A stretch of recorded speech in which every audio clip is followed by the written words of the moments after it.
In this episode of This Week in Photo, it's all about digital storytelling.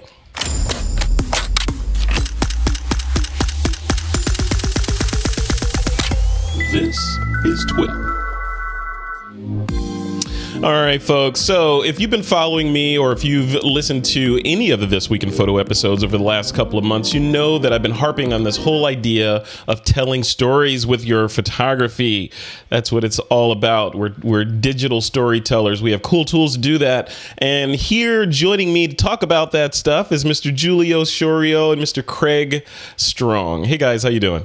Hey, doing great. Howdy. Julio, you look like you're sweating over there, man. I'm not sweating though. I naturally glow. It's your natural glow. All right, guys. Before we start, Craig, I'm going to start with you, man. What's give that just a quick introduction and what are some things that you're working on, and maybe some Lens Baby specials since you are the guy pulling strings at that company. Yeah, I'm Craig Strong. I'm let's see. Historically, I'm a photojournalist, so that was my trade before I started making my own lenses, and everybody wanted one. So I started making lens babies. So, well, not everybody, but enough people that it made sense. So I've been doing that since full-time since 2006, and lately the lens baby's been focusing and on our optic swap system. So we've got a line of optics that go inside of lenses. I don't see a lens around, and so that you can buy a full lens with an optic and put lenses and optics together, and you can juggle them. I've only got two, so I can only juggle, but I'm not going to do that. Anyhow, we got a sale going through March 31st. I'm sorry, May 31st, and go check that out. Lots of good deals. Very cool. Yeah, I'm looking at the notes here. So you got 15% off optics, 30% off twist, $30 off twist, $50 off Composer Pro 2, and $100 off all kits. That's cool. Yep. Awesome. Yep. And that's some good stuff. All right. Way to start your summer. There you go. Little baby. Well, thanks, man. Thank you for coming on, and I'm looking forward to your input on glad to be here. The featured topic and some of the news topics that are going on. Julio Shorio, man, what is going on with you? What is happening? You look like you are royalty sitting over there. What is happening? You in Wakanda? I'm chilling in my poncho and my 70s velour throne. Wow. Yeah. And that's not sweat on your forehead. No, it's not. It's the glow. That is I'm just saying that's a lot of warmth that you got going on there. Yeah, I got some. I'm experimenting with an LED light that is super warm. Love it, love it. Well, welcome to the show, man. What do you have going on? I know you're about to relaunch something pretty big, right? Yes, I am relaunching Small Camera Big Picture on Tuesday the 29th. Cool. Finally, yes, I'm super excited. I was going to release it right before Mother's Day. I got somebody did a little hit and run with my last car. Yeah. Cairo and all that stuff later. Back on track. All right. Well, cool. Welcome, man. I'm looking forward to talking about the new yet old small camera big picture, right? Right on. Very cool. All right, guys, before we dive into the show, I want to thank our sponsor for this episode of This Week in Photo, and that's our friends over at Format.com. Format is the sponsor, and they are offering a 1-month free trial, no credit card required, to kick the tires, play with it for a full month. Normally, it's 2 weeks. They extended it to a full month. And then after that, if you want to continue with Format.com, you get 25% off your subscription fee for the rest of your life, or for the rest of their life, whichever comes first. So definitely check it out. They are a really cool portfolio site. They've got features like client proofing, blogging, e-commerce, all that stuff built into it. So definitely give them a look. All right, guys, let's dive into the news. So our featured topic, obviously, is digital storytelling, but there's some interesting news items that hit. We don't always have news to talk about on This Week in Photo. This week, we have news to talk about. The big news is Instagram. So Instagram has rolled out a mute feature as well as a all caught up feature. And I've been seeing buzz on Twitter about the mute feature. People are saying that now they can use Instagram again because they're able they're able to shut people up. Craig, what do you think about this? Are you active on Instagram, and do you care about a mute feature? I look at Instagram. I'm not very active as far as posting, and I think that's fantastic. Yeah. Because a lot of times my feed is just full of people that I haven't seen their work in a long time, and I don't necessarily want to see it much. Yeah. So yeah, no, I think I mean, I don't know if that goes along with the whole, this increased privacy and the increased, like what is it, the GPRS, what's the European privacy standards that are rolling out, that we have to send out an email for TWiP and all that stuff to say, hey, re-opt into our email list and all that stuff. So there's a lot of privacy stuff happening. Julio, do you care about this? Do you care about the mute feature? Not really, because I don't trust Instagram and Facebook, and I think that they're doing that just to help keep people around more. I don't have it installed on any of my devices, and I haven't posted in I would say months. Maybe a month or so, but I'm waiting for Flickr and SmugMug now that they've made their announcement to come back full force. I certainly trust, as a photographer, I trust SmugMug far more than I trust Facebook. Yeah. And just keep in mind, people, that you are a product on social media. Okay, you're a product, and you're being monetized. So yeah, it's funny you say that. I had a conversation with I did an interview with Josh Haftel. He's the mobile product manager over at Adobe. We were just talking yesterday, and in the interview I asked him his thoughts on privacy now, considering all this crazy stuff going on with Facebook and Google, and like, how does Adobe approach the idea of privacy when they are vying to have all your images in their cloud so that you can use Lightroom Mobile and have access to all your images anywhere, anytime? His response, and you should watch the interview, I'll link to it, but his response was, you got to be very politically correct when you're tiptoeing around these billion-dollar companies. But he was basically saying that, if you're not paying, you're the product, right? So Adobe for Creative Cloud charges for the Creative Cloud a subscription fee. That's where their revenue comes from. So they don't have to monetize you in other ways, is what he was saying. Craig, what do you think about that? Do you subscribe to that? Do you believe that? I mean, that makes sense. I find that I go to social media for some really specific things, and then I leave. And so I'm not a big contributor outside of certain groups and communities. In terms of the value, I would much rather pay money than to have my information shared. So there is a lot of distrust there for just jumping in full force and sharing everything I have to share. I mean, we've come a long ways from not being willing to ever give up a negative to a single one of my clients in the late 90s, and then now looking at photography, that it's just a given that you share all the originals. Now, it's nice that you can keep a set of originals as well, which wasn't the case with negatives. But all that data out there that someone like me, I thought, well, if I don't control that, then I don't have a living for the rest of my life. And that's, as a photographer in the 80s and 90s, I was thinking my portfolio someday is going to support me. Well, that's out the window with stock photography, really, the valuation of that being down. Yeah. But it is supporting somebody if I'm putting it out there on social media. Yeah. I don't know. The jury's still out. It's almost like trying to build a house on quicksand, because the landscape keeps changing.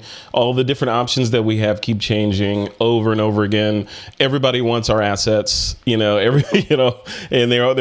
all want us to put all our entire digital lives in the cloud. But at the same time, we're seeing these security breaches left and right, and Target exposing our credit card information, Chase doing this, AT&T doing this crazy stuff. There's like all this stuff that's always stirring, and that's the tip of the iceberg. You wonder what's going on below that, what's really going on, which makes me scared to like just put anything in the cloud these days, to be honest with you. And then Amazon, what was it? It was announced that Amazon either today or yesterday was working with the government to sell image recognition technology or facial recognition technology, which is scary. Right. I don't know. Yeah, Julia, are you scared of this? I want to say I'm scared. I'm cautious about it. We have a lot of toll roads here in Austin. And they take your picture when you go by. I always put my sun visor down, I'm and people will say, well, if you're not doing anything bad, you got nothing to hide. But I don't want to be tracked. Right. It's none of anyone's damn business what I want to do. If I want to go take a picture somewhere, as long as it's on public land, I want to be free to go do that. Right. Instagram through their manipulative team of psychologists and coders have brainwashed people that they have to post things every day and they have to look a certain way, and it's all bullshit, man. It's like you have to, as a photographer, just please yourself, and know that anytime you put something on social media, it is up for grabs. Whether you say, hey, I own the copyright or not, whether the TNC in line 500 and something in paragraph 88 says you own it, it's still, good luck if someone ganks it. And just know that you're monetizing it. People got to be cautious about Instagram. That's why I'm a big proponent of your own, just make your own website. And that is your own social media. Like you're talking about Format sponsoring a show, which is a great platform. I'm on Squarespace. SmugMug's is a really good platform. All those are your social network. That is your audience. No one could say, unless you stop paying the platform that you're on, no one could say, hey, your audience now can only see X amount of posts per month. If you want them to see more posts, you got to pay them. They can't do any of that. Instagram, they can do it in a heartbeat. And then you got all these photographers and indie filmmakers rushing to try to make a living, like on YouTube and whatever. And man, they change those algorithms all the time, and your eggs are all in the basket, and you're making your living off that. Maybe you're feeding your family because somehow you got lucky and you're in a Peter McKinnon video or something. You're like, what's up, Austin, Texas, and I'm Julio. And then the next day it's like they change your algorithm. Boof, I'm out of business. Yeah. Yeah, that's the way it goes. I mean, it's I used to call it, and I still do call it, digital sharecropping or crashing on your friend's couch. That's kind of what these free services are. It's when they decide that it's time for you to go. It's time for you to go. You don't have much recourse, or if you do something or say something that they don't like, they can bring the hammer down on you. But that's a whole show we can go into. The next thing I want to talk about is Kodak, or the next thing is Kodak. So Kodak, in Europe at least, announced their single-use daylight. They call it the Kodak Daylight. It's a single-use disposable camera that uses film. You remember those, right? You remember those? Oh yeah. Still have a pile of them that my kids took to summer camp that we never. Well, good. Well, I want to talk about that, Craig. Well, Craig, so you're clearly in the target market for this. What do you think of this? Is this because when I see things like this, and I did some contract work for Kodak a while ago, and when I see things like this, I'm thinking, well, digital phones, we have different ways to shoot. Why are we rolling back to film, especially disposable film? Would it, or am I wrong? No, you're spot on. It feels like there is an opportunity there, and I think that opportunity's been maybe exhausted by Lomo and Fuji and those working in analog that are enticing people with a community and selling something that is more than just the actual product, that you can be part of something that is bigger than you. I don't think that Kodak is doing that. I think they're from I don't think the Kodak brand has the ability to do that in the short run. Anyhow, they don't have a foundation for that. So if they're going to make that something that is attractive to a big enough audience to make it work, how is this going to be something that they could even share? Like, I don't even know. Like, there's not that many places to develop and scan still in Portland that I could share it online, let alone develop the film and print it analog. Well, knowing what Kodak did before, when this was kind of a thing, and people were having these single-use cameras at weddings and events and those sorts of things, was when you purchased the camera, you got all the processing, all that stuff was wrapped into it. So you just basically drop it in the mail, and it went back to Kodak, some magical Kodak place, and they would process it. And then in the mail, several days later, you'd get prints. But I don't know, Julio, I mean, I think about that, and it's romantic from the standpoint of, oh yeah, I remember this, and wondering if the image is going to come out, and all that stuff. But this is we just got finished talking about Instagram. This is the Instagram world. This is the immediate gratification, the attention deficit riddling sort of world that we live in. Can you expect people to slow down and go back to analog? Would you? Yeah, I think it's going to be a huge seller. I think they're going to sell a ton of these things, and it's mainly because it's like, so there is this pushback on social media. Facebook knows it. That's why they're rolling out these changes to Facebook. That's why they're rolling out these changes to Instagram. If they're making a move, if the biggest social players are making a move, it's not because that what they're doing was working. It's because what they're doing is starting to no longer work, and they're trying to keep our eyes on there. So, the thing is, when you look at social media, it entices us to live in this web of lies, to take pictures in front of a Ferrari or in front of a fake ass Louis Vuitton bag. Who cares, man, about that stuff? You know what I mean? Whereas the disposable camera is photographic honesty in its purest form. You have no control over exposure. You got no built-in filters. You can't change lenses. You can't do nothing. All you got to do, you crank that lever, and after like 3 or 4 exposures, it starts to eat away at the skin on your thumb, and you snap it. It may look like shit. It may look like freaking awesome, but it's like a pure way of shooting. It's a way for people that are curious about film photography but have no photographic experience at all, or maybe are just intimidated, or for whatever reason don't want to shoot film in a dedicated camera to kind of dip their toe into it.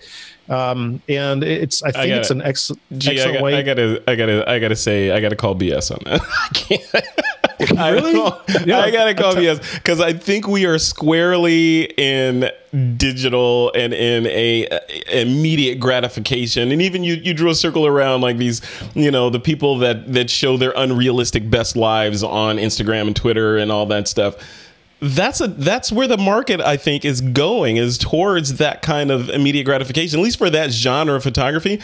Like if people want to get into film and they want like you're saying, they want the romanticism of having the limitations and the chemicals and, and shooting film and the unsureness about what's going to come out, they can get a proper film camera and shoot and use proper lenses on it, or even a little point and shoot and do that. But you're talking from the standpoint of a photographer that actually, you can actually load a roll of film. Okay. A lot of people that are in their early 20s or even older just have never even touched a film camera. When they open it up and they're just this curtain thing and these rails and these spokes on the back, and they're like, oh, what the hell? I don't know. Or, you know what I mean? Or they try to load like a Leica from underneath. It's like super intimidating. This is a way for someone to get some film, get it out of their system. Maybe they like it, maybe they don't. Yeah. And that's so basically what you're saying, Julio Shorio, of Small Camera Big Picture, is that you don't care about the environment and the giant continent of floating plastic. I don't think that's what he said. He knows. Hey, man, I disagree, but I definitely don't think that's what he said. Julio, the quote from this podcast would be, Julio Shorio hates the environment. I hate Earth. I hate Earth. We should invest in Tesla so we can go populate Mars, because we're done with Earth, right? I'm off to Mars, man. No, the thing is, like, I love digital photography. I mean, I shoot film on occasion. For me, it's when I shoot film, it's more of like therapy. It like really forces me to be present, and it forces me to do everything. Yeah. And it makes me appreciate the digital tools more. That's kind of how I use film. But I think a lot of people want to explore film that haven't, or maybe they've not touched it in a long time. And I think that they'll at least try this camera. It's kind of like Impossible buying what's left of Polaroid. Yeah. I mean, I bought one of those One Step 2s. I thought, hey, why not? I got all this Impossible film. I know the pictures are going to look like crap, but that's okay. Sometimes you want some crap. But I'm a There's the quote. Spoken like a true dung beetle, right? But when I think of it, when I think of that kind of thing, I think of the Fuji Instax, and people are talking about that in the chat room. Stephen Scharf is in there talking about the Fuji Instax. I have one of those, and I love it. In fact, I used it to send a print to someone, a couple of weeks or a couple days ago. Those are fantastic if you want that instant gratification, shoot then print kind of experience. But if you're introducing the idea of shoot, not sure what you shot, drop it in the USPS, which is its home bag of worms, right? You drop it in the USPS, then, or in the case of Europe, whatever their postal system is, it goes back to Kodak, gets processed, printed, and then shipped back to you. That's a long loop, man. As mediocre photographs. Wait a second. Can't you just bust that thing open and bring it to your local See, lab? Now, if you're going to bust it open, just go buy a camera and buy proper film. Wait. Craig, you're in Portland, right? Still? Yeah, I'm a professional in Portland, and there's not a single Fred Meyer, which is the big Kroger in town, that had they really did have the best photo processing. And was consumer facing. Not a single one processes film anymore. They send it out. Kidding. It's there, and they send it out to a couple of labs, Blue Moon Photography. But you're not going to buy this Kodak if you're going to Blue Moon and having real prints made. We've got some great photo processors, but they're just not consumer facing at all. Wow, we have a bunch here in Austin. I mean, we really have a bunch. Wow, is Texas more progressive than Portland? Maybe in this one area. Yes. Here we go. It's always got to be an or, right? It's got to be an or. Texas. All right, Julio, I'm branding you in this episode. Your brand is going to be the dung beetle that hates the environment. Julio's. I thought we were going to do like sometimes you want some crap, or I see Steven says, sometimes you that's good. I sign off on that. Sometimes you want some crap. Sometimes or Steven says Matt Damon, hey, potatoes. Crap potatoes. Matt Damon. All right, guys, let's that's enough for the news. Let's move on and talk about today's featured topic, which is wait. I want to say one thing. Which Kodak is this? Because Kodak's name has been sold. It's Alaris. It's the Alaris division. Well, no idea what that means. But like it's not part of anything bigger than like it used to be. So Kodak filed bankruptcy, got split up, sold some assets to a company called Alaris, and then it became Kodak Alaris. Eastman Kodak is still in Rochester, headquartered in Rochester, New York, and they still have their film factory and a whole bunch of other things that they're working on, but they're separate entities completely. So, but from a consumer-facing standpoint, we just see Kodak and disposable film camera. So, we don't have to get that deep under the covers to figure out what's going on there. I'm telling you, you're going to be seeing these things in Urban Outfitters here like tomorrow. I'll eat my hat. I will eat my hat, $20 a pop, and it'll sell like crazy. Julio, you're just trying to be a nonconformist. I see what's going on here. You're just trying to be, you're like one of those pundits on CNN. You're just trying to say the opposite of what everybody else said. Hey, I didn't say I'm going to buy one. I'm then saying I'm going to buy one because I got film cameras. No, I got film cameras aplenty. I got like gobs of film. But I do think they have their place at least for the time being. If anything, okay, hell, I hate to go back to Instagram, but if they get it into some influencers' hands, yeah, all right, that kind of thing. So we'll wait and see. We'll wait and see. Don't wait too long. It'll happen. All right, let's move on to the featured topic du jour, and that is digital storytelling. I'm excited to talk about this, and let me set it up for you guys, set up the conversation. So here's the argument: is the idea of just shooting, going out and shooting because you like shooting and it's therapeutic for you, that's valid and that's great. I do that all the time. It's fun, but wouldn't it be cooler if you had an idea for a story that you were illustrating when you went out shooting? Or put on, even if you're doing street photography, instead of going out on the streets of Paris or Chicago or New York or Austin or wherever and just taking random pictures, you know, that serendipitously present themselves to you, if you went out and told a story of homelessness on the streets, or even something less heavy like, hey, I'm interested in doorknobs today. Let's do the history of doorknobs in Austin, and that's what I'm going to shoot today. Where do you guys fall on it? Craig, I want to throw it to you first. Like, does adding story to your overall photographic mission make sense, or is it putting unnecessary kind of ties and weight on you and putting you in a box? What do you think?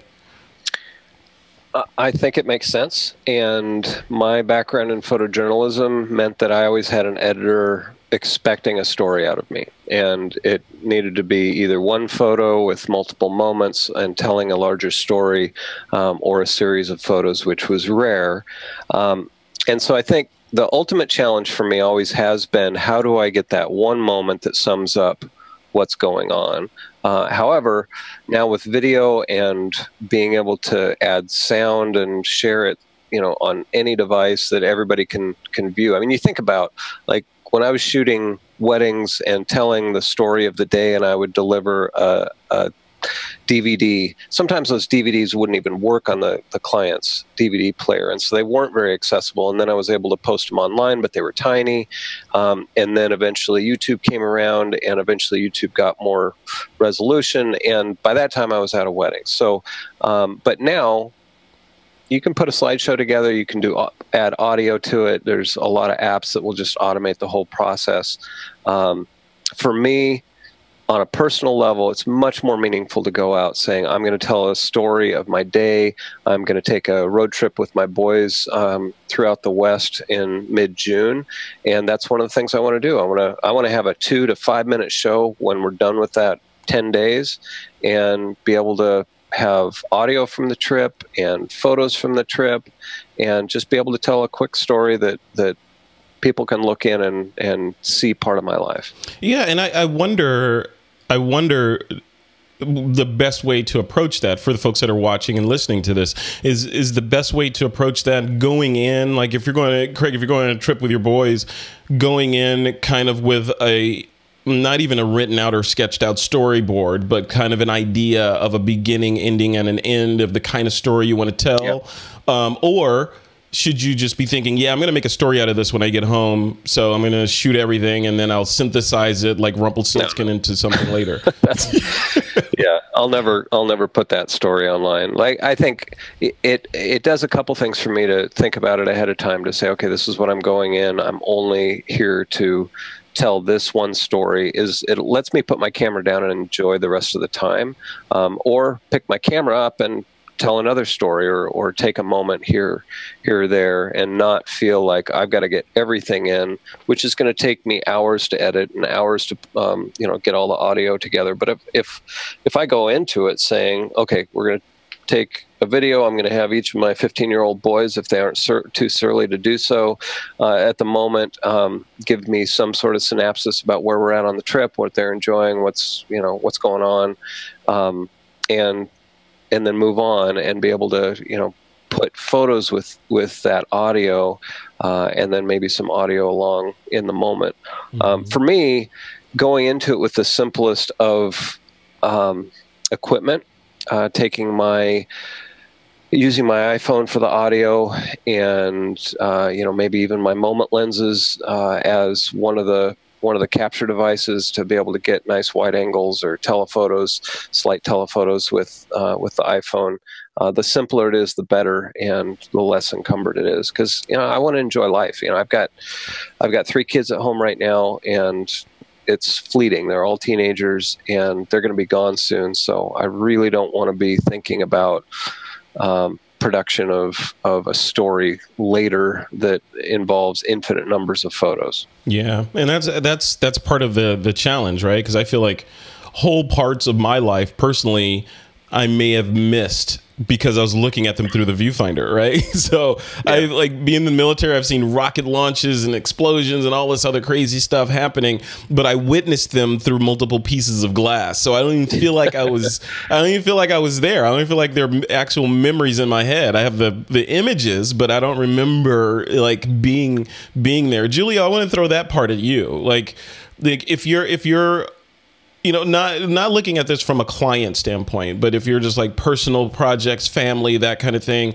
and you want to apply story to it, should you like how do you reconcile being in the moment with being behind the camera? That's a real difficult thing to balance because you need to, you have to be present of what's in front of your camera to make a good image. But as soon as you put that camera in front of your face, whether you're present or not, and regardless of what camera it is, there is some barrier. Since I've been a father, I've been documenting my son all day, pretty much every day, until my wife's like, time to put the camera down and kind of just hang out with us. And I'm like, okay, cool. And, I'm glad she says that because I get that time to actually be part of the family. It's a difficult balance, but I think that, having a background as an editorial photographer myself, you train yourself into telling a story, and it is powerful to add story to your work if that's part of your work. I think that if anybody does want to start telling a story, just go out with an intention. When I do photo walks, when I lead them, I give everybody a little card on the back. It says it has an intention, and it may be like shadows or high key or sky or something, so that we're focusing our mind on that. And then even though you're focused on that one intention for that next 3 hours, you'll start to see other things, but you have to focus your mind. And I get all kind of going in a little bit of a different direction here, but sure, go for it. The beauty with digital photography is also kind of a trap. So the beauty is you can shoot all you want for the most part. The trap is that it's easy to become casual with the creation process. And when you become casual, it's like you're kind of spreading your energy like a fine mist. You may get lucky, you may not get lucky, but how your creative growth is at that point is it's stunted and it's slowed. And there's times to do that. Like, if you're out with your buddies, you're having some drinks, you're not like thinking about photography necessarily, or you're a little inebriated or whatever. Or if you just want to be chill and not think about it and just have your camera with you and whatever comes your way, there's a time and place for that. But if you want to grow photographically as an artist, you have to have some intention and focus to, okay, today I'm going to go out and I'm going to try to photograph. I'm going to meet 10 people. I'm going to photograph them with my X Pro 2 or whatever it is. I'm going to give them a print direct on the spot from my Instax, and I'm going to make 10 personal connections. Mm-hmm. And that's your intention. Or my intention is to go out and make black and white street portraits. There's some focus as opposed to, I'm just going to walk around and, whatever. And just aimlessly shoot. Yeah. Yeah. Then you're shooting a ton of stuff, and then you go back to edit it. You may get to it, you may not. And you look at it, you're like, God, it's all crap. Or even worse, you get something that's really awesome. You're like, oh, how did I get that? I want to make all my photos look like that. And you have no idea. Yeah. And the other piece of this, and I want to shift gears to this for both of you guys, is so we've been talking kind of about, mostly for the most part, hobbyist stuff, family stuff, that kind of thing. But what if you shift gears and talk about social responsibility, as a photographer, and do we have a social responsibility to document the world around our little microcosms, right? So there's a million stories out there, like we were joking before about environmental issues, right? So there's a million stories around in the environment that you could cover from your corner of the planet. Political stories, scientific stories, on and on and on. And there's all these different kinds of stories that we as image makers and digital storytellers could cover and spread to a wider audience, whether we have a following of 15 or 15,000 or 150,000, right? So Craig, do you think that like, let me put a finer point on it. What I see a lot from a lot of photographers, and not that I'm some, sage that's sitting on a mountain or anything, because I do the same thing, but what I see is we tend to shoot pretty pictures of flowers, of the docks, of, pretty people and, that kind of thing. But none of it has a story or any use behind satisfying the person that you're giving it to. Do you think it's time for photographers to maybe shift gears and start biting in a little bit and telling more important stories rather than just, hey, look at this cool bee pollinating another flower? What do you think? Yes, but who's going to consume that? Yeah. I think Facebook, the challenge. Yeah, the challenge is people don't want to see. They don't go seeking out serious work because it used to come to you as one of the only media pieces that you got on your front porch, at least on Sunday mornings, that you got the newspaper. Mm-hmm. That's not happening. And so now what's going to motivate people to see that? And I think a big part of that is putting it in a format. And as you were talking, I'm realizing, for instance, a year ago I went out and there's a local fishing. Well, they use fishing in the outdoors to get inner city kids in Portland, primarily in low-income families, out onto lakes and rivers that they'd never go to. And there's one weekend a year that Oregon has no licenses, just anybody can go fishing. And on that weekend, this nonprofit buses people out about 45 minutes out of town to this beautiful lake that's full of trout, full of bass, and provides, the company's fishing supply and guides come out there and supply everything they need to go fishing. Now, last year I documented this for a full day, got there just ungodly early in the morning, and all day long was shooting. I provided them with the photos on SmugMug and gave them instructions on how to download them. They didn't do anything with it. They had no idea what to do with this because none of them were graphic designers. None of them were the people that I'm used to working for as a photographer. So this year I'm going out there saying, okay, I'm going to put a series of individual stories that may be between 1 and 3 minutes long of these families that are out there talking in their own voice. It's going to be, I can post it to YouTube. If they want to share it, great. I'll make it public. And if they don't, that's fine. It's the nonprofits. But I think a big part of the problem is getting things to people that are of value and actually make a statement that they're willing to sit through and have some sort of value in terms of, okay, I want to be here. This is interesting. Because the people that made it interesting for us are unemployed now, or those jobs are gone. In the news and in newspapers and in magazines for the most part. And so now it's our job. Yeah, I think it is. And Chris Berry says in the chat, he says he can't remember where you heard this, but I agree. Artists should reflect the goings on in their communities. I agree with that, and I want to make it too heavy. Like, oh, you have a camera, you saved up and bought a camera. Now you have all this weight of documenting everything that goes on in your neighborhood and sharing it with everybody else. I'm not saying that. I'm just saying more of, add a little bit of meat to the sandwich versus just bread of, hey, look at this pretty, perfectly exposed image. Julia, and there's a lot of us that are trained in this that, for me, I just haven't done enough of it. I have not taken this to make a complete product. I can do that. I relied on my publishers and editors to do that for me before, and I can't do that anymore. And I have the ability, and it doesn't take a lot of learning on my part to figure out the tools to do that. And so that's who I'm talking to, are people that have done this in the past and have been storytellers. And that's a responsibility that we have and need to pick that up more.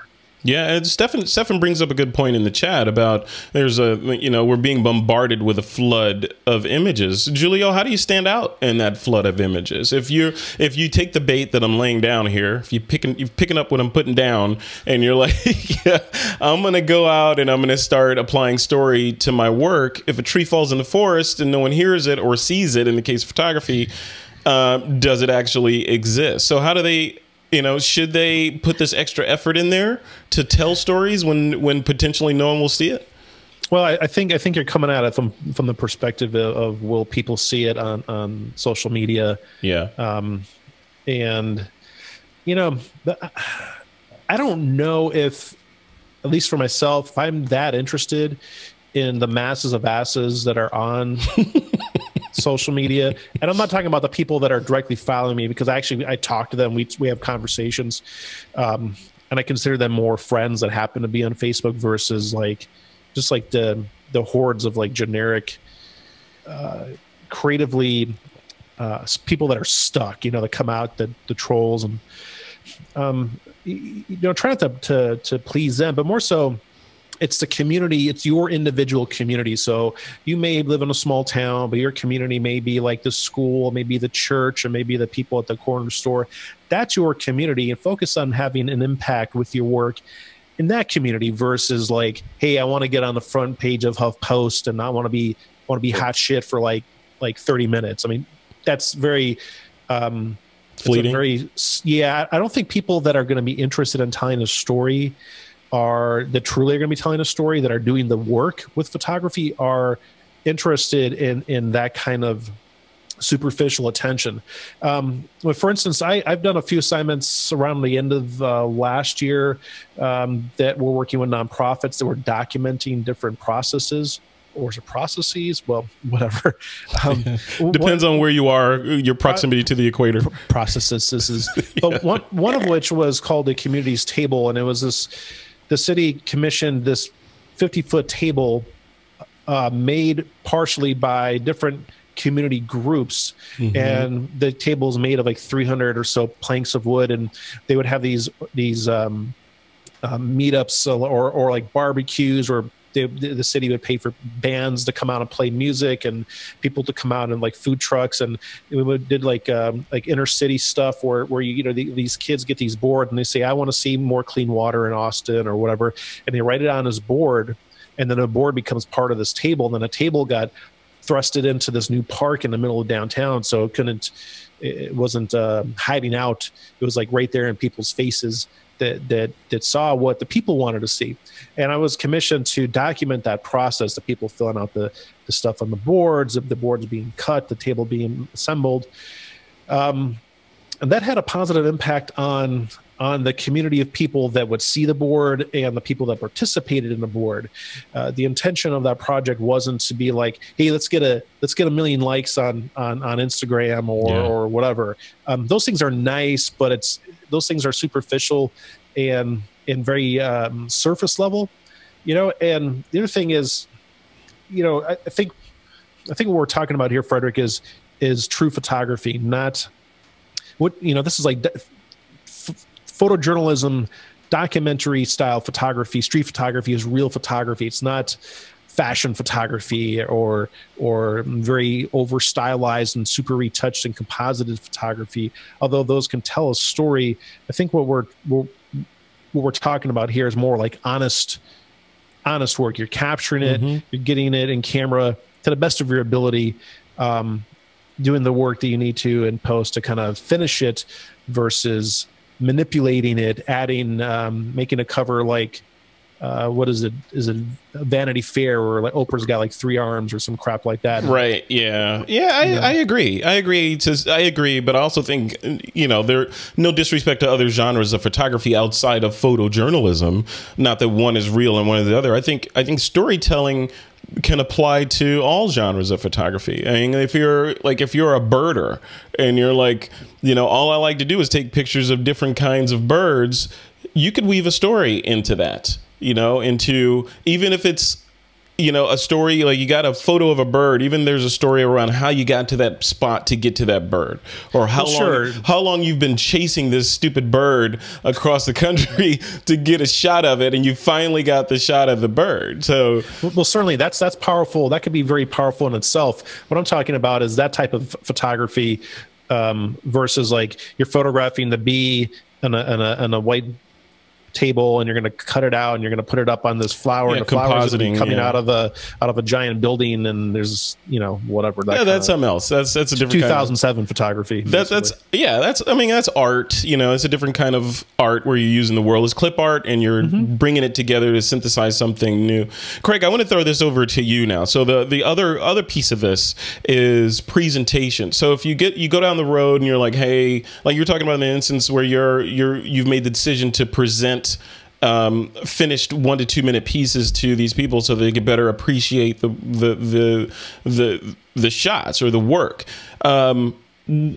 Photographers that are out there are presented with so many choices on how to present and how to put their stuff online. Like format.com is a sponsor of this episode. So there's one. There's also SmugMug. There's Flickr. There's Pixie Set. I mean, it goes on and on and on, right? There's all these, and they're all pretty good. So if you're going to tell a story, what's the best tool, or what is a good tool to use in order to tell that story? Or is the answer, it depends? What do you think? Well, I think there's a lot of tools out there. And honestly, because I do things manually, I've got an old version of QuickTime Pro that allows me to do all the editing except for the audio levels that I want to do. And I use Telephoto, which is, you know, I was introduced to 20 years ago by Kevin Kubota. And there's all these tools that work for me. And I think it's really important to automate this, even if those tools tend to be not quite as great as what you could do manually, like what I'm doing, because I went out and shot a friend of mine taking dinner to a homeless camp that's protected by the city and has garbage pickup and you know, honey buckets that come in, and they have a safe place to live. And this friend of mine has been going in and photographing these people and this community and knows these people. So I went in and was his guest. I'd gone there with him once before. Even the tools that I know, they take a lot of time. And I was shooting with a new camera, and of course the RAWs didn't work with my old version of Lightroom because I'm not on CC, because I don't want to pay that money. And so, you know, all these things, because I want to use the best tools, end up and I'm cheap, end up being tedious, even for someone who knows those tools. So I think that those more automated systems that are out there that will allow you to put photos and video together with audio, and maybe you're not even really selecting what it's picking up, but it's putting something together. I mean, last night went out on a boat with my boys, and they were trying to kneeboard. Nobody ever got up because they'd never done it before, but they took a 15-second post or second, whatever it is that they're recording through Snapchat. I think it's 15 seconds. And it cut off the scream as the guy was going into the ice cold water, and it was the funniest video ever. And they were just laughing and laughing. They must have watched it 40 times. Nice. That was that limitation of that 15 seconds, and the fact that he even cut him off before he was fully in the water. It had a beauty to it, and it made it so that, bam, there it is. He didn't have to do any editing. He didn't have to convert any raw files. He didn't have to invest in anything else. It was just all there, and bam. And so while that's a very simplified example of that, I do think that the tools that are out there that can help you do what you want to do, that are more automated, can really be helpful to get a lot more of this information and this art that we've got on our computer hard drives and on our phones out in a meaningful way. Yeah, yeah. A lot of photographers will argue that and say you're not a real photographer unless you're doing everything automated and you're manual and it's all f-stop, shutter speeds, and ISO and all that. Julio's getting uncomfortable. I'm gearing up. Julie, I know you subscribe to that, right? You're not a real photographer unless you're shooting on M, right? Dude, you're not a real photographer unless you're on P for professional. No, I mean, how you get to the end result is not as important as the end result always. But the thing is, like, you could use multimedia. You don't have anybody that knows me knows I'm a big proponent for video. I mean, I've preached it to many glossy, glazed eyes at Imaging USA, and I'm not going to video. I'm fighting video. Like, I've done it. Yep. Done it. I've taken all the arrows, but you could do it with stills, and a lot of the work I'm doing now is just stills. So if you think about it, and you don't have to have a lot of stills either. So maybe you're gonna document your favorite coffee shop. My buddy that runs a website called Americano Mondays does this amazing job. He's super into coffee, and he takes his Fuji X Pro 2s and he goes into these high-end coffee shops around the country, and he'll, you do like, you only need 10 or so good images. You make an establishing shot just like you would if you're making a film, but you're shooting stills. Overall establishing shot of the business, beautiful photo. Maybe it's a timed exposure, people walking by, whatever.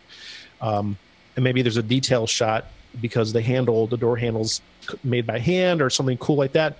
Then an interior shot, a shot of the barista making their coffee, a shot of the coffee itself, then a cool portrait of the barista, like without holding coffee, just a beautiful classical portrait, and then maybe a couple other shots, and there's your story basically of the customer's perspective at the having the coffee at Mañana Coffee in Austin or whatever. Right. And maybe you do a selfie in the mirror of yourself having a coffee. I mean, you don't have to get like, they're serious, like I'm serious about making good work, and then there's like I'm serious and I'm anal retentive. You don't have to be that way. You can, but I mean, you could still have fun with telling the stories and make serious art because you're serious and passionate about your art. It doesn't have to be crazy. So don't feel like if you want to go tell a story with your photos, that you have to make it difficult. Yeah, it definitely doesn't have to be difficult. It could be, it could be 10 photos, you're good to go. Yeah, I mean, it could be something around the house. So like, hey, I'm gonna practice my storytelling skills. I'm gonna document how I hard boil eggs, right? So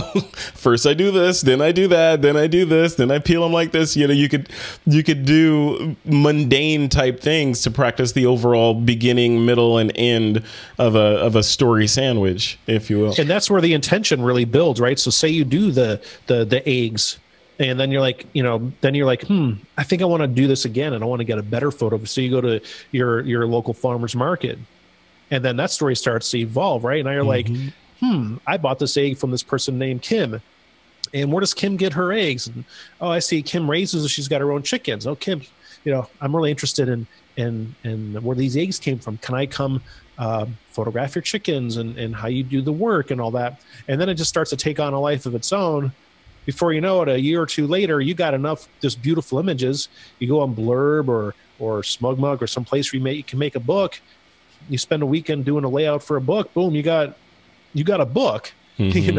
So it can start with something simple like that, like, hey, I'm going to document the process of my omelet in the morning or my coffee, and that can spark the passion. You don't have to wait for the passion to come to you. You don't be like sitting there like in bed, all of a sudden you're like, oh my God, I got an idea for documenting eggs. Just like what you said, start simple, and then it will grow on its own. That's good. That's I want to thank you for that, because I tend to be way more complicated than I need. Same. And just that sense of, it's okay to put a single photo that I put a caption on. I don't have to have audio. I don't have to have it married with all the other photos I took that day. Maybe that shot of that the homeless camp, despite all the work that I went into it expecting a complicated or a more multimedia presentation, there's some wonderful individual images in there, and that can be put together with stuff, words that I type up in 30 seconds. So if I get there, I will remember this conversation and I'll say, doesn't have to be perfect. So that's a good reminder. I think that's huge. And I'm reminding of, we do these critique sessions in the TWiP Pro community every week. And it's interesting, the images that I remember the best in those critique sessions are the ones where the photographers took a minute to write a little bit about the image when they post it. It doesn't have to be a whole paragraph. It could be something like, I remember one photographer posted a shot of a scene that he shot relatively recently after his dad had passed away. So he put that shot up there, and it was his memory of that event. And that made the shot, which was an okay shot. It was actually a really good shot to begin with, but it added another dimension to it. So whenever I look at that shot, I think of that story. And it was just a couple of lines, and it takes just a couple of lines of words to add, it's free, right? To add another dimension to the viewer so that they can understand what you were doing when you shot that. Like in the case of eggs, yeah, maybe not, who cares? But in the case of like the homeless camp that you're talking about, Craig, or something downtown or something that may need a little bit of kick in the butt in order for people to understand what you were thinking and what was going on in that shot. We have text now. We can add text. You don't have to just give someone a photo and say, hey, I scribbled something on the back. You can put a whole narrative underneath a photo to give people context. I don't know. Yep. And if I remember right, I don't have an X Pro 2 anymore. I did for a while. Thought I could actually, after I shoot a photo, record a voice note, and I think some Nikons can do that too. Mm-hmm. So you can kind of, while you're in the moment, basically take that one strong photo and record, oh my God, it was blah blah blah, the sky or the smell of the earth or whatever it is that, and then you got basically your you can distill that later on, or you can take that audio piece and do something else with it. The reason why I've become so simple now with my photography, because I was on the other end of the spectrum. Like when I came out to see you, Craig, what was it, 3 years ago or something? That's when I was really heavy into cinemagraphs and augmented reality and 4K I remember video. that. Mm-hmm. And that stuff's all of that is just like loads of fun. It's loads of work. And I would come back from these trips and I'd be like, oh Lord, I have like 200 gigs. I can imagine. I'm so beat. And wait, I got to make cinemagraphs now. And I'm like, oh no, hell no. After a while, I was just like, dude, it's so much. Yeah. So that's I learned from my pain. Learn from my mistakes. Yeah. The pendulum swings. Yeah. All right, guys, I want to take a minute to remind the listeners and the watchers and the chatters that after this next segment, which is Picks of the Week, we're going to be doing the Q&A. So if you have a question, make sure you post it in the chat box if you're watching this live, and we will get to it in just a second. Before we move into the Picks of the Week, though, I want to once again thank our sponsor for this episode, and that's our friends over at format.com. Format.com/TWiP will allow you to get a 1 month free subscription or a 1 month free trial with no credit card.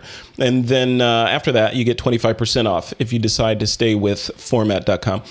So head over to format.com/TWiP and give them a try. All right, guys, let's dive into the Picks of the Week segment.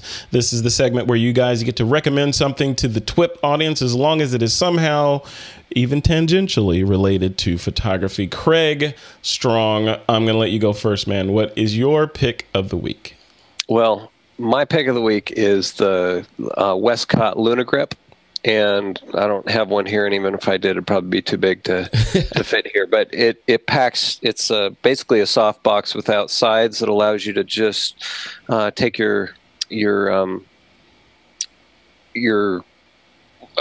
shoot through reflector. There we go. And it just suspends it out with a couple of three tent pole legs and gives you a grip to hold your speed light. You can put 2, maybe 3 speed lights in there to get more power, and it's just an amazing portable light that you can carry around or put on a light stand, and it makes for some really good location, very portable, getting there, and the wind can't blow it around because there's no sides to it. I mean, it blows it around a little bit, but not nearly as much as a full-size softbox.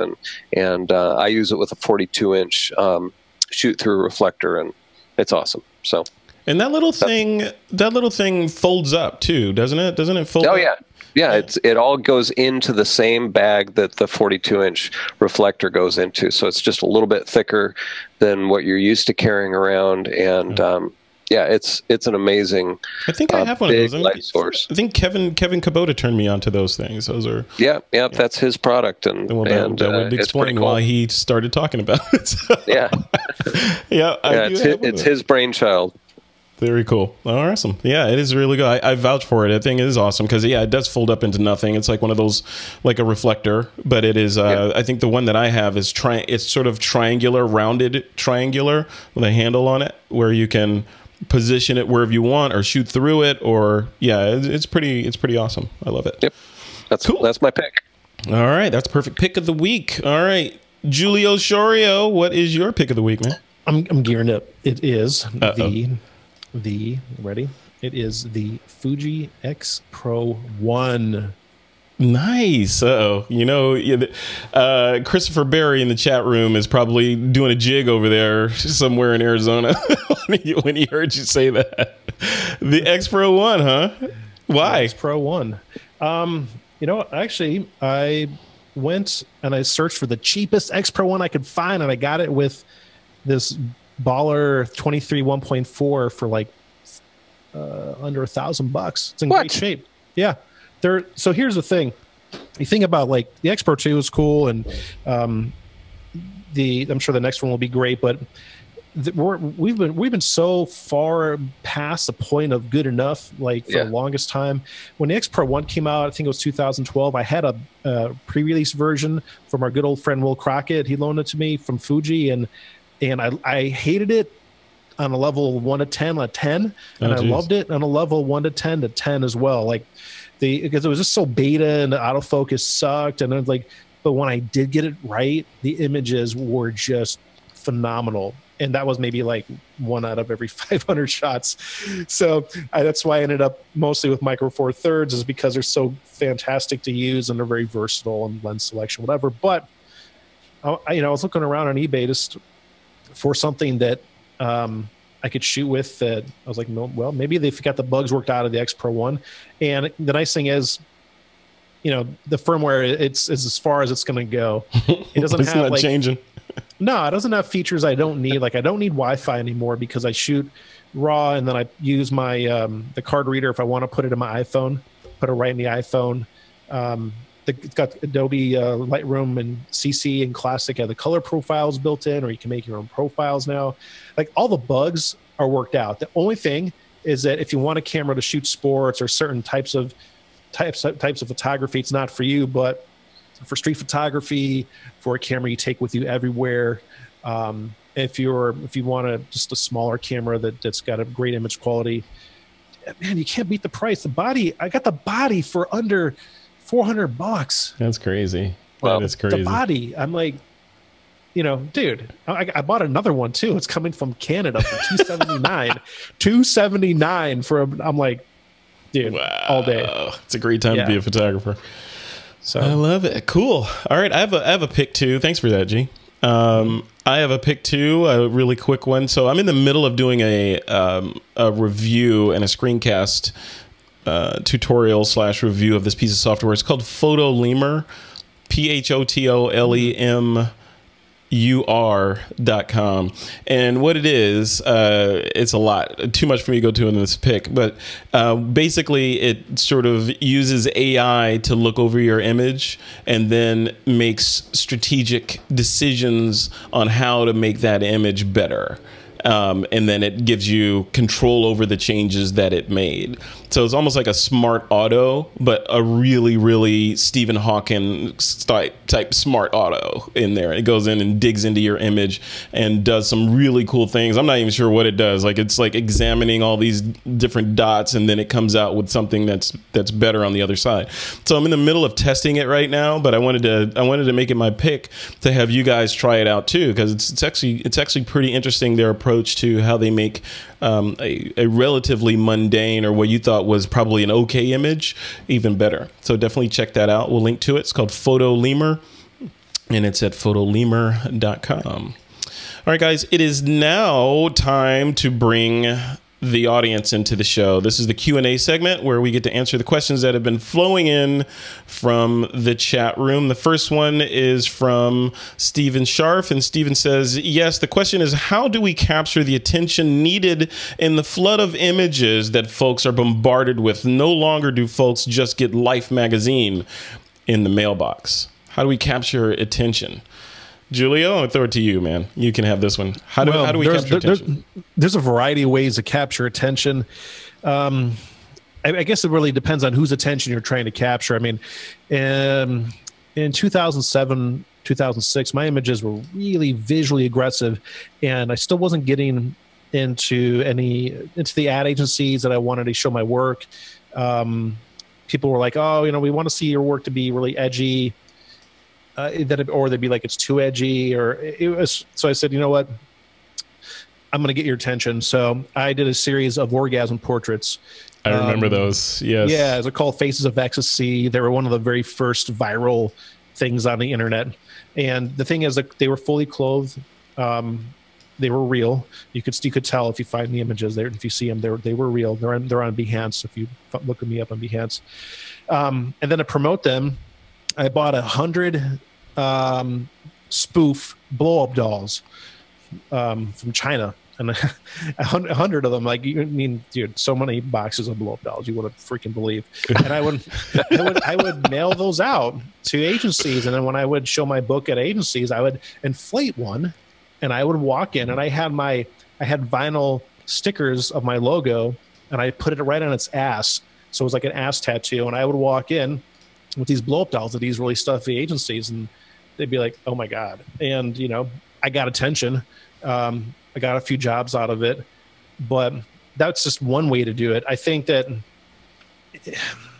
again, to go back to the comment I made earlier about your community, it doesn't have to be the entire planet. It only needs to be, even if it's like a few hundred people, or even a few dozen people, if you're shooting and you're self-expressed, the work will find people if you're showing it, and if you're not just showing it, like putting it up on the internet and hoping for the best, but like talking to people, like where you can actually like shake their hand, like person to person, going out to finding where other creatives are, maybe going to galleries, and it'll come up. Well, what do you do? I'm a photographer. Oh, well, what do you shoot? Well, I did this really cool series on eggs, and where did eggs come from, and so forth and so on.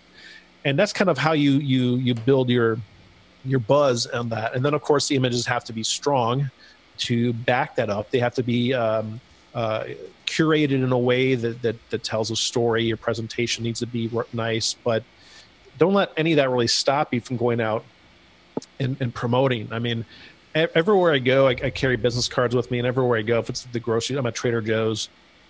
By the time I leave the checkout line, I'm Julio Shore, and I'm a photographer. Like, everywhere I go. Yeah.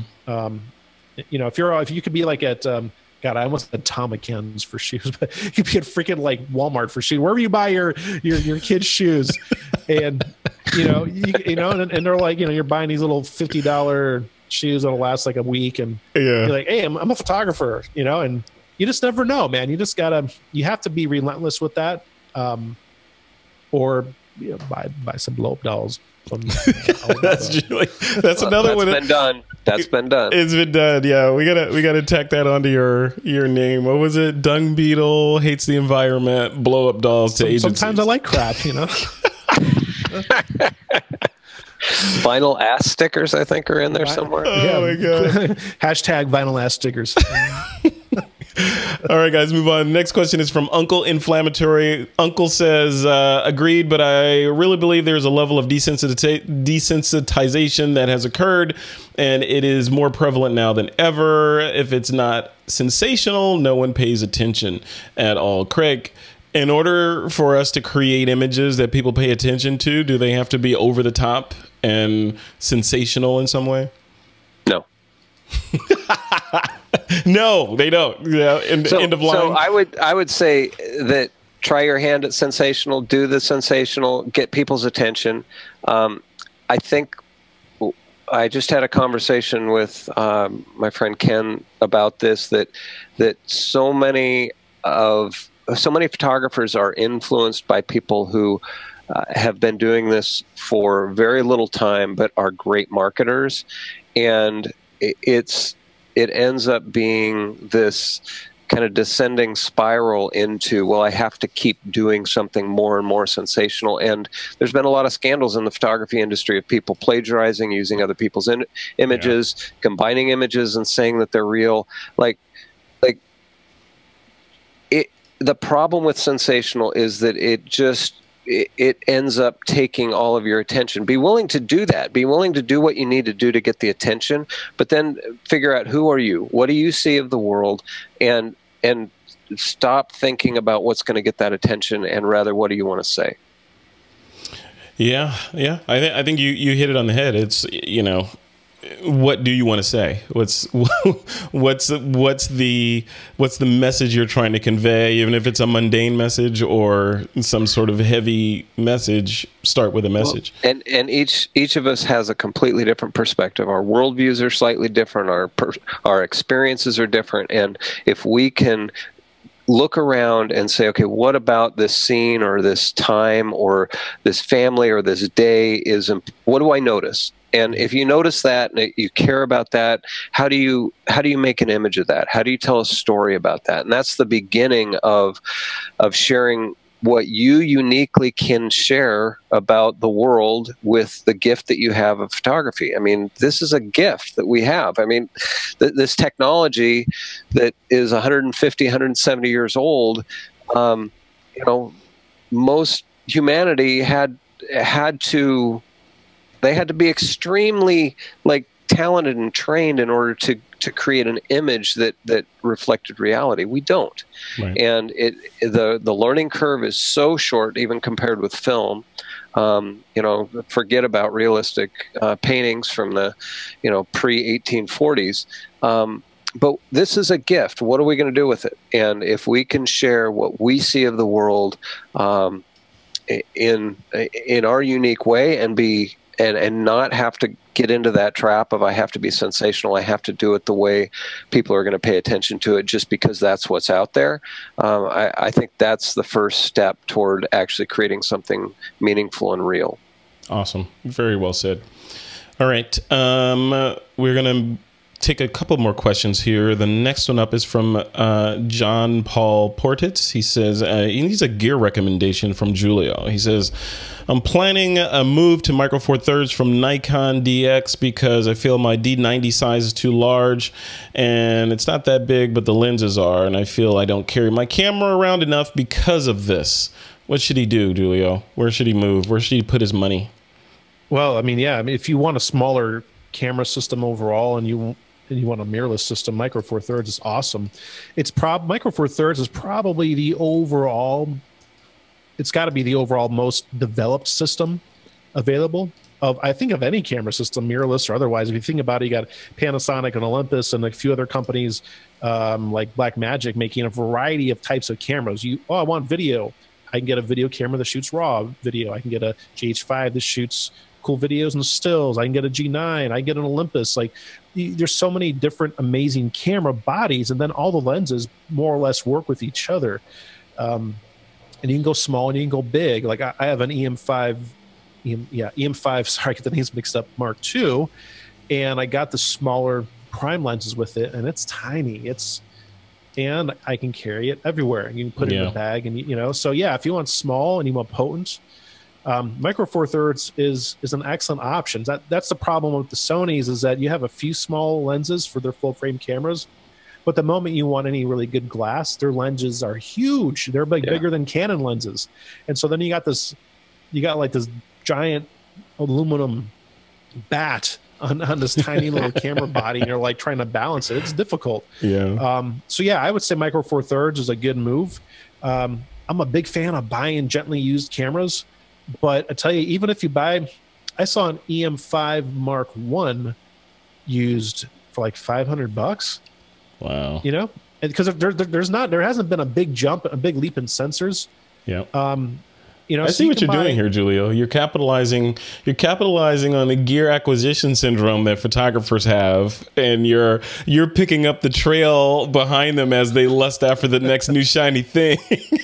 Dude, because I've done it so many times. Like, damn, I just sold this camera X. I lost $800. Yep. I'm like, all right. So now I'm just gonna buy used for a while. But seriously, you can buy used Micro Four Thirds cameras and get for a really good price. But just keep in mind with Micro Four Thirds, like any camera system, but especially with mirrorless, to get good quality lenses. You don't have to spend a ton of money, but there are certain lenses that are better than others. Just do your research and get some good quality lenses. And yeah, you'll be super happy with the system. Save a couple bucks at the same time. All right, 2 more questions. This one's for you, Craig. It's from Clive Moss. Clive says, the mundane story of today will likely become a wow story in 50 years. The question is, how do we make our stories last in the digital age? If your target audience is your great-grandchildren and beyond, how do you get to them? Whew. I think scrapbooking is a great way. My wife, I think that the photos that my wife puts in our scrapbooks are likely going to be the majority of what our kids have to look back on. And it is a problem because who knows what's going to happen to all our videos on YouTube? Who knows what's going to happen to our stuff on SmugMug? It's currently privately held and we pay money for it, but what happens when that sells? What happens when, I mean, who knows what's going to happen with the economy, and that's not practical anymore. Mm-hmm. I've got a lifetime membership to SmugMug. It's great. Love it. I put everything up there. I make sure that my wife has all access to that and passwords so that if something were to happen to me, she's got it. Mm-hmm. But it does feel like those stories, and I totally agree, today's stories that are mundane are going to be hot news in 50 years. They're going to be the greatest things ever, to look back on. And it could just be that simple photo that you managed to put some words to that had a story, or the photo that told the story on its own, that was a nice quiet moment. But because of the styles, because of the atmosphere, because of the fact that we had air to breathe, it was important to it meant something. It means something more than it does today in time. But I'm not sure that I have the answer to that, but I do think that prints have their place, and while most prints probably do get thrown out eventually, go in the garbage, there's something you can hold, and what are you going to do with that? And so scrapbooking is one of them. They're priceless. I mean, my dad, I'm the youngest of 5 kids, and my dad made me, for some reason, the custodian of all the family images, and going back through those images, they're priceless. Right? I mean, you look at the styles and that were happening 50, 60 years ago, and it's priceless. Like you're saying, Greg, the things we capture today that we would think are mundane and like, yeah, whatever, that's McDonald's. And, McDonald's may be gone in 20 years. So you're like, hey, look, there's a McDonald's in that shot. People may care about it. I know, all we've got is In-N-Out Burger. What's going on? Yeah. Or all we have is rat burgers to eat that we kill out in the desert. Don't get me started on that. Mad Max, man. Let's go watch Mad Max. Let's go. All right. Last question here is from Stephen Scharf. Stephen says, is making prints the key to effective digital storytelling? Ironically enough, I'll leave this open to all of us. Is it? Storytelling? I don't know. Maybe, maybe not. I would say on the storytelling side of it, making a print is great. Like we were just talking about, is romantic, and it it will stand the test, depending on the print, will stand the test of time. It's not going to go away when XYZ company goes away because your bits were on their server. You have the physical atoms, but at the same time, your audience is severely limited to who can see that. Whereas digitally, Julio, I know you want to talk, digitally, the planet is the audience for that particular shot. So, maybe it's both. Maybe you print it and put it online. I don't know. What do you think, G? Yeah, I think both, for sure. Well, if you think about I think about it in terms of as a commercial photographer, like your average art buyer at an ad agency, or an art director at a magazine, they're being bombarded with tons of imagery every day, and a lot of mailers too, like a lot of printed mailers. But if you were to send now, especially in such a saturated digital moment in history, if you send a beautifully printed book to them, and I when I send my portfolios, they were 11 by 17, they were huge. They would go inside of a self shipper by Tenba. I wish they made them still, but they don't. But basically, I would ship the portfolio with a FedEx label stuck on it. They would open it up, they'd get their blow up doll, and they look through it, and then they turn the label around, put it right back, and FedEx would get it. But you give a beautifully printed, crafted book, especially if it's one that you make yourself, not like a blurb book, but one you go to like Pina Zingara and you buy the cover, the acrylic cover or the metal cover, and you print it yourself, and it's just gorgeous. They're going to stop and look at it. They may not look at it for long, but they're going to look at it for a good amount of time. Yeah. It's contrast, right? As photographers, we like to have rich shadows most of the time and nice highlights. It's contrast, right? If everything was just kind of grayscale, just without going into the shadows of the highlights, you want to stand out. Yeah, you're right. So if with everyone just send me a link to your work, they said, actually, I'm going to send you a big ass portfolio. It's going to blow your mind. They're going to look at it. They're going to look at it. Yeah. Especially if they've been just like kind of scrolling through Instagram all day, and they're they're used to those shots that are kind of the junk food of photography, and then they get your thing, and it's this big heavy book with physical prints. You have to turn the page and all that. Yeah. You know what I do? I don't think they make them anymore, but Impossible used to make that Instant Lab, where it looked like a Polaroid 600 on the bottom, and you crank it up and you put your phone on the top. I make Polaroids of street photos, and I put those in with a handwritten letter on really nice stationery that I got from Moo, the Lux stationery. And I mail those out to potential clients and said, hey, I'd love for you to look at my portfolio. Here's a Polaroid, enjoy this. And then I'll get emails from people. I get text messages because I put my cell phone number on there. Hey, thanks for the Polaroid. That was really cool. I get so much positive feedback. And that Polaroid, by the time I print it and put it in with the card out in the mail, maybe it's $5, but man, what an impression that makes. And I put some of the cooler, more quirky photography. Like I have this really rad photo of this pimp that I found. I met in Miami, and he's all in blue. It's beautiful blue, and he's got his cane with an Anubis on it. Guy just looks just awesome. So I photographed him, and that's one of the pictures. I'm like, here's a portrait of a pimp. I hope you enjoy it. And people love it, and that don't cost a whole lot. So a print is so different from what you would expect, or dude, get a disposable camera and rebrand it. Oh, good grief. Nobody's going to do that. You just spray paint it. Nobody's going to do that. I've been tracking the conversation with Julio Shorio, by the way. I got some notes here. So we've got sometimes I like crap. We've got the blue pimp with the cane. We've talked about dung beetles. What did we talk about? Sometimes you what? Sometimes you like crap. Sometimes you like crap. What was it? Blow up dolls and orgasms. Yeah. So all that. Potato. Julio Shorio, small camera, big picture. If you want more of that. That's awesome. All right, guys. Well, thank you everyone in the chat room for joining us and submitting those awesome questions. That was really fantastic. That was a good chat. And thanks to you guys, both of you guys, for coming on. This has been a great conversation. Julio Shorio, smallcamerabigpicture.com, obviously. Any other places where you want people to go? No. All roads lead to smallcamerabigpicture.com, right? Very cool. All right. And Craig Strong, what about you, man? Where would you like people to go to catch up with you and check out Lens Baby stuff? Don't go to Kodak.com. Go to lensbaby.com. No Kodak. No Kodak. Come on. We got to add to the floating plastic in the Atlantic. Come on.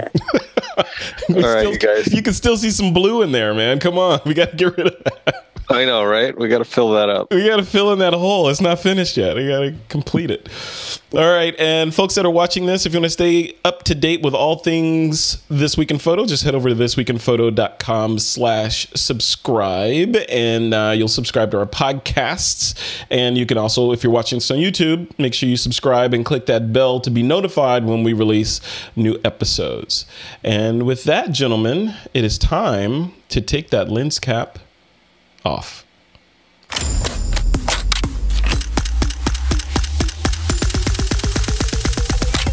This is TWiP.